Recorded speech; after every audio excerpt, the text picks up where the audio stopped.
On March 16, 2025, the Houthi rebels of Yemen launched a daring attack against a U.S. aircraft carrier in the Red Sea. The rebels claimed to have fired 18 ballistic and cruise missiles. They also deployed multiple armed drones in the attack. The primary target was the USS Harry S. Truman, a Nimitz-class supercarrier. Several other warships escorting the Truman were also targeted. The attack marked a significant escalation in the ongoing conflict in Yemen. It also highlighted the Houthi rebels' growing military capabilities and their willingness to directly challenge the United States. The Houthis claimed the attack was in retaliation for recent U.S. airstrikes on their positions in Yemen. These airstrikes, ordered by President Donald Trump, had inflicted heavy casualties on the rebels. The strikes targeted Houthi strongholds in the capital city of Sana'a and the northern city of Sada. The Houthi-run health ministry reported over 150 casualties, including women and children. These strikes were some of the most extensive since the start of the Gaza war in late 2023. The attack on the U.S. carrier sent shockwaves through the region and beyond. It raised serious concerns about the vulnerability of international shipping lanes in the Red Sea, a vital artery for global trade. The Houthis' willingness to target a U.S. Navy vessel, long considered a symbol of American military might, underscored the group's growing confidence and boldness. This brazen act of aggression set the stage for a dangerous new chapter in the Yemeni conflict and raised the specter of a wider regional conflagration. The attack also drew international condemnation, with many countries calling for restraint and a de-escalation of the conflict. The United Nations Security Council held an emergency meeting to discuss the situation.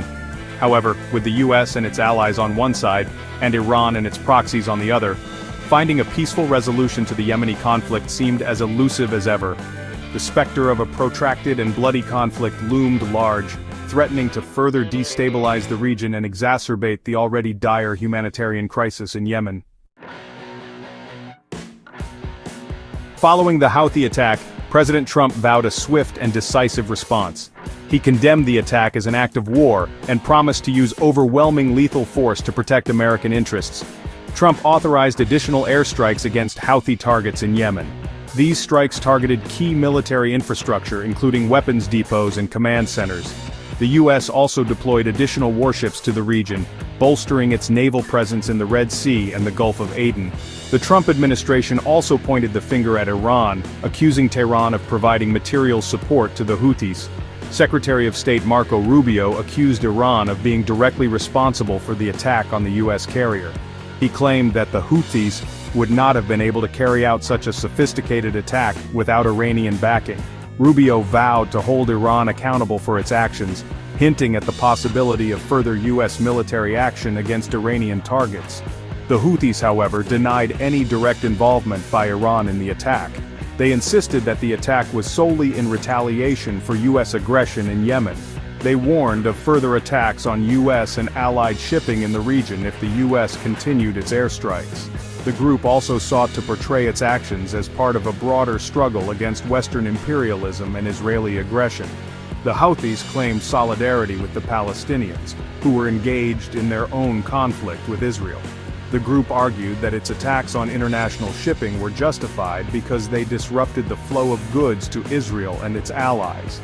This rhetoric resonated with some segments of the Arab public, who sympathized with the Palestinian cause and viewed the U.S. as biased towards Israel.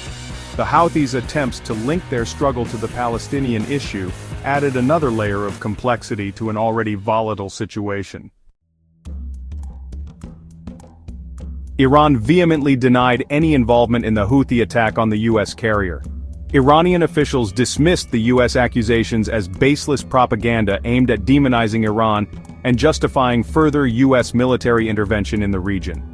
General Hossein Salami, the commander of the Islamic Revolutionary Guard Corps, asserted that Iran had no role in Houthi decision-making. He insisted that the Houthis were acting independently in defense of their country.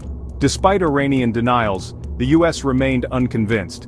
U.S. officials pointed to Iran's long-standing support for the Houthis, including the provision of weapons, training, and financial assistance.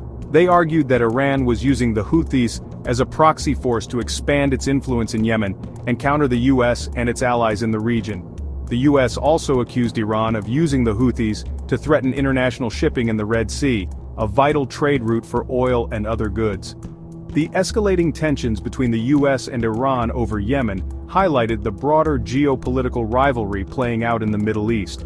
The two countries had been locked in a bitter standoff since the Trump administration withdrew from the Iran nuclear deal in 2018. The Trump administration's maximum pressure campaign against Iran, which involved crippling economic sanctions and military threats, had only served to exacerbate tensions.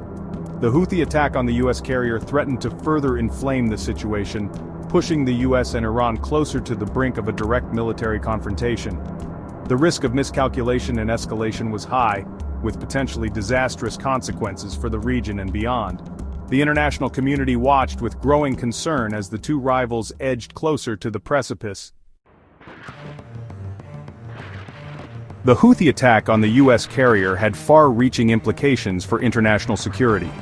It underscored the vulnerability of international shipping lanes to attack by non-state actors armed with sophisticated weaponry. The Red Sea, a vital waterway for global trade, was particularly vulnerable. It connected the Mediterranean Sea to the Indian Ocean via the Suez Canal.